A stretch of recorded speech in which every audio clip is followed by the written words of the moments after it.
Posso cantar? Gente, vocês vão ouvir uma música muito linda e muito inspiradora, muito emocionante, feita pelo meu amigão aqui, ó. Oi, oi, gente. Davi. Bom, pode começar, meu amigo. Oi, gente. Eu vou cantar uma música de um rato, sobre o rato.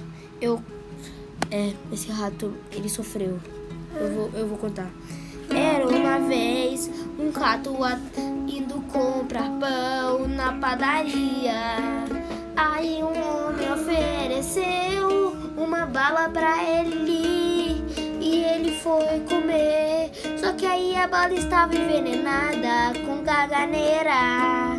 Ele foi pro banheiro e no banheiro ele cagou muito. Aí depois ele foi pro hospital. Na cama do hospital ele sentiu uma vontade de cagar imensa. Mas aí ele não conseguiu prender e não tinha nenhum médico lá. Aí ele teve que soltar lá. Aí ele borrou toda a cama. Quando o médico viu, ele perguntou o que foi. Eu senti uma vontade de cagar. E foi estúpida. E dizem que até hoje ele tem caganeira.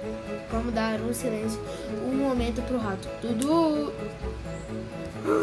Pra você. E eu sei. E vamos dar um segundo. Dudes.